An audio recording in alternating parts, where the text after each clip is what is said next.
Hello everyone, welcome to Delusion. I'm Sunshine. Today we're diving into a story that begins with a very unusual sensation. Imagine this, you possess the most skillful hands in the world, hands that can shape the most exquisite gardens, carve the most stunning ice sculptures, and even style the trendiest haircut for your loved one. Yet those hands are no ordinary hands, they are made of sharp, long scissors. Whenever you try to reach out to gently touch your loved one's cheek, or give them a comforting hug, the cold blades click-clack in the air, constantly reminding you that your closeness comes with the risk of harm. This juxtaposition of ultimate creativity and ultimate destruction coexists within one's soul. It's like a tender dream trapped within cold steel, or perhaps a mirror reflecting the part of us that longs for connection yet fears the pain of it. In a quiet neighborhood filled with candy-colored houses in a dark, fog-shrouded castle, a story of longing and regret unfolds, a love transcending race, form, and even time itself. This tale of solitude, innocence, and farewell is none other than the classic masterpiece directed by Tim Burton and starring Johnny Depp, Edward Scissorhands.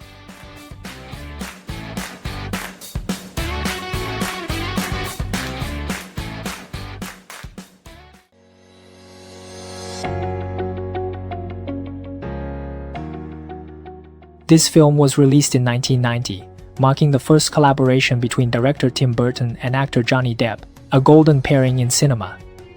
Tim, a brilliant but quirky director, is famous for his gloomy, surreal, yet fairy tale-like Gothic style. In a way, the character Edward is a reflection of the timid, sensitive, and misunderstood boy inside Tim's heart. The film received an Oscar nomination for Best Makeup back then. To create Edward's iconic leather suit and those intricately designed scissor hands, the props team went to great lengths. Interestingly, Johnny Depp almost abandoned all of his idol baggage to secure this role. Throughout the film, he has fewer than 200 lines, relying solely on his melancholy eyes to convey emotion. This movie is not just a fantasy romance, it's more like an epic narrative poem about outcasts, which quickly became a beloved classic among film enthusiasts worldwide upon its release. The story begins in a dreamy rainbow-colored town, where the houses are painted in pastel greens, blues, and yellows, and the residents live extremely orderly but mundane lives. One day, Peg, a kind-hearted Avon saleswoman, visits an eerie black mansion perched on the hilltop. There, she discovers a forgotten soul. It's Edward, a half-finished robot whose inventor father tragically passed away just moments before he could give him human hands. Left with 10 sharp scissor blades for hands, Edward has lived alone in the empty castle for many years. Peg's maternal instincts take over, and she decides to bring this poor child back to her home. Edward's introduction to human society is like a blank canvas. Using his scissor hands, he trims bushes for the neighbors, transforming ordinary shrubbery into dinosaurs and reindeer. He styles the hair of the wealthy ladies with a rhythmic snipping that feels almost like dancing. At first, the town's residents are captivated by him, treating him like a fascinating novelty.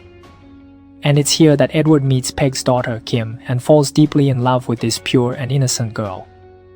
On one winter evening, Edward carves a massive ice sculpture in the yard, with icy flakes swirling in the air and becoming the first snow the town has ever seen. Kim dances gracefully in the snowfall, a breathtakingly beautiful moment. However, humanity's greed and selfishness soon shatter this peace. Edward's innocence is exploited by Kim's cruel boyfriend, Jim, who drags him into a theft. As rumors spread through the pastel streets, the once admiring neighbors quickly turn against Edward. Fearful of his scissor hands, they now see him as a monster.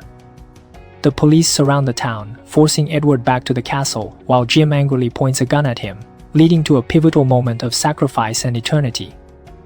As a director, I can't help but marvel at Tim's mastery of visual storytelling. The first topic we need to discuss is the brutal contrast between external deformity and inner innocence. Tim deliberately designed the town to look perfect, like a flawless candy-colored world where every house is uniform, and even the neighbors' greetings seem pre-programmed. Yet beneath this tidy, colorful exterior lies vanity, jealousy, and malice. In contrast, Edward, with his scarred face, oppressive black leather suit, and terrifying scissor hands, turns out to be the most divine figure in the film. This visual disparity challenges the audience: who is the real outsider? Is it the scissor-handed man who silently sacrifices for love, or those normal people hiding behind ornate curtains, maliciously speculating about others? From an acting perspective, Johnny Depp's performance is nothing short of textbook perfection. He avoids dramatic emotional outbursts and uses almost frozen body movements and incredibly slow speech to portray a newborn's fear of the world. His slightly tilted head, the tentative and innocent gaze, these details are a silent protest against societal conformity. This reminds me of our real lives.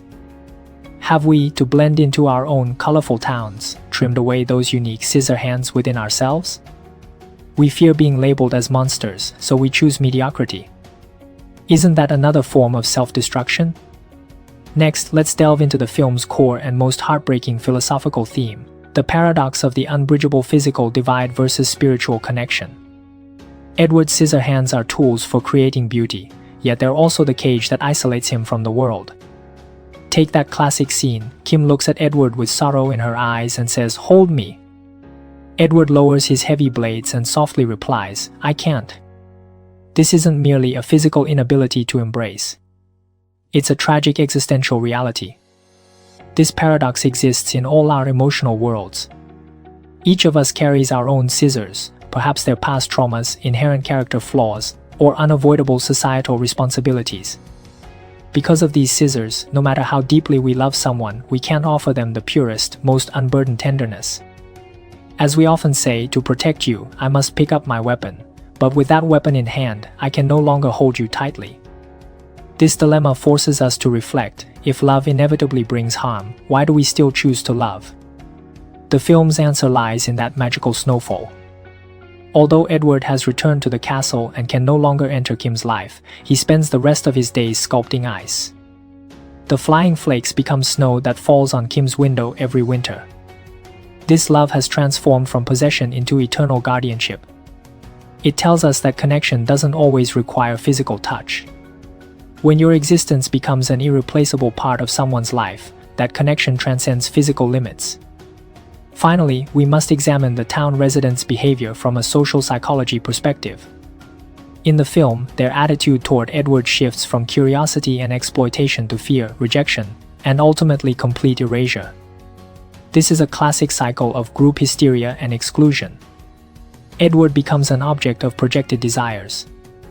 When he provides haircuts, lawn care, and entertainment, he's adored. But when he shows independent personality, especially a danger that defies control, he turns into a threat. This instrumentalizing others is still prevalent in today's social media era. A new influencer rises, and people flock to idolize them.